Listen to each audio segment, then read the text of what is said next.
This 5-day itinerary covers Colombia's capital city of Bogotá and the colorful town of Salento. This guide is perfect for first-timers in Colombia looking to explore the more low-key side of the country. This guide is packed with great food, including the best coffee you've ever tasted, scenic nature, and good vibes. In this video, we will cover how we pick these cities for our trip, transportation, accommodations, and of course, all the activities and food we loved in each city. Here's how we spent 5 days in Colombia. We arrived at Bogotá and spent a day exploring the city before flying out the next morning on a quick 1-hour flight to Salento. In Salento, we dedicated a day to touring a coffee farm and a day to visiting Cacora Valley National Park.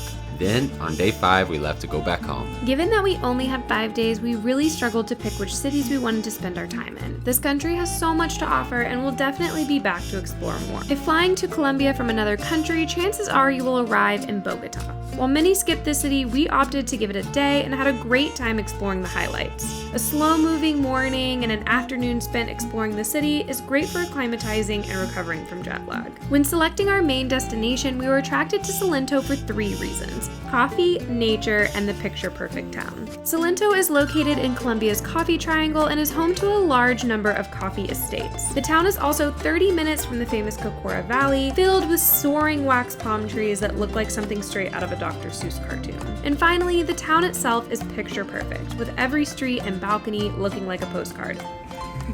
You comfy like that? Not to mention the delicious food inside the buildings. We chose this over some of the more popular or common choices such as Cartagena or Medellin because the quaint town tucked away in the nature vibe appealed to us a lot more than the party or big city scenes. And while we're here, let's just address the misconception that Colombia is just for backpackers and partiers. While that is what you'll see a lot when you start researching the country, there is so much more here to see. We like to be smart with our money, but prioritize comfort and convenience in our travels, so you won't find any hostels, nightclubs, or 8-hour bus rides in this guide. No hate to those living that life, but we just have limited PTO and we're getting a little bit too old for all that these days. The closer we get to 30, the more responsible we get when we travel, and also the earlier we go to bed. That being said, the affordability of this country is a huge selling point to foreign tourists. We had meals that rivaled fine dining in the States for a fraction of the cost, not to mention these awesome accommodations. Let's jump in with day 1 in Bogotá. We didn't land at the airport till like 3 in the morning and we got to our hotel about 4 a.m. So we meant to wake up earlier, but we slept until noon. So we're trying to pack in as much as possible. We got dropped off in La Candelaria at the Plaza de Bolivar. It's a good place to get started. There are some cool buildings and a very beautiful cathedral, but maybe max 20-30 minutes. We ducked into the side streets to get coffee from a place called Robusta before heading to La Puerta Falsa, a restaurant that we had heard so many good things about. Small and historic restaurant serves up great traditional Colombian food. Most notable is the ajiaco, the traditional soup of Bogotá. And we can't skip giving an honorable mention to this massive tamale.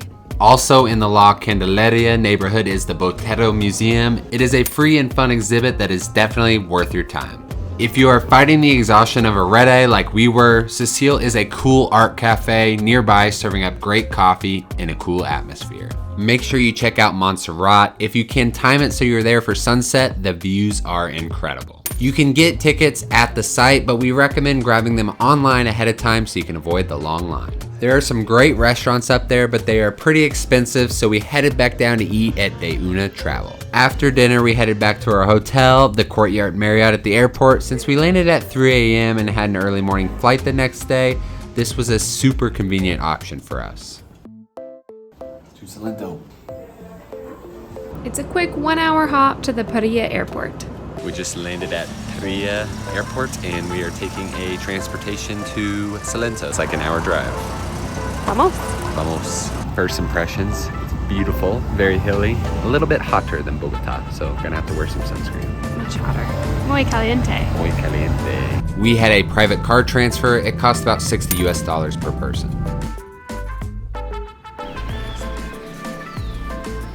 We're like little avocado chairs. Check out this amazing balcony we got. Our room is awesome. It's very spacious. We have a big bed, but the balcony is the true winner. After checking in our hotel, our first stop was to eat some delicious traditional Colombian food.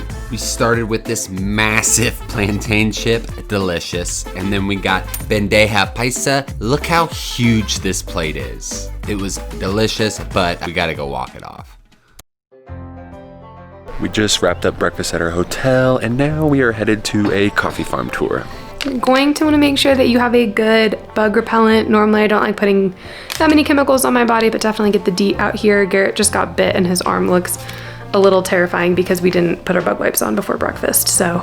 Should you wear sunscreen too? Our Willie's almost here to pick us up. Let's go. We booked a coffee tour at Coffee Tour Luger that included our transportation to and from the coffee farm, the coffee tour fee, and our lunch afterwards. It also partnered us with a local guide that gave us more facts about Salento and Colombian coffee in general. This tour cost about $87 per person and lasted around 5 hours total. During this tour, you learn about the history of Colombian coffee, how coffee beans are harvested, and then they put you to work. I'm gonna go pick some coffee. After harvesting coffee beans, you learn about the post-production process, and now you have earned a delicious cup of Colombian coffee.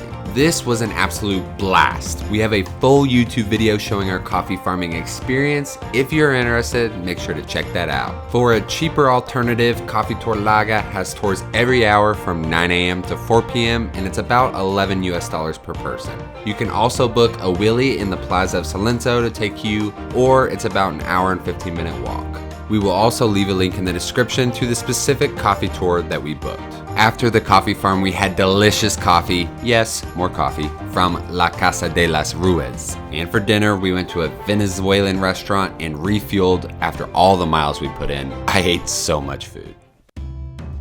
Day 4, we headed to the famous Cacora Valley. We had our hotel book us a transportation service to and from the valley. You can also take a wheelie from the square. Cacora Valley is located in Los Nevados National Park and is known for its extremely tall wax palm trees, which is the national tree of Colombia. Nice. The full Cacora Valley hiking trail loop is 7 miles or approximately 12 kilometers and will take you 5 or more hours to complete.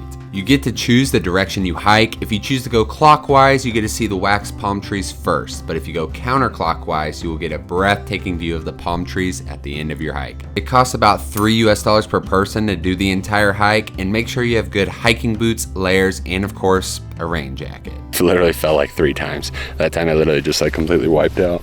Lauren's fallen once. It is slippery, so just be careful. It's very muddy. It rains a lot here. We made a full YouTube video exposing the mistakes we made, including being on the wrong trail. So if you want to laugh at us, click here. If we're on the right trail. Still trying to figure that out, you know, but I think we are. After hiking Cacora Valley, we transferred hotels for the evening and stayed at Kawa Mountain Retreat. This property is absolutely stunning. You have your own private bungalow with views of the Colombian Valley. It felt like a nature retreat. The room was massive and even came with our own hot tub. We opted for dinner at the property for a relaxing evening. This hotel costed about $150 per night, and you can walk to Salento in about 10 minutes via a private trail. Definitely a little on the expensive side, but well worth it for this unique lodging accommodation. We're sad to be leaving this place, but we just have just enough time to walk through Salento before we head to Bogotá and then back to the United States. After a week of indulgence, we needed some health food. We stopped to get some smoothies at Coco Bowl. And we got swings. We walked through the beautiful streets of Salento to get one last cup of coffee. In general, here are the food spots and coffee shops that we recommend you visit in Salento. After 5 days, our time was up and we had to head back home. We hope this video helps give you some travel inspiration. Thank you for watching and we'll see you in the next video.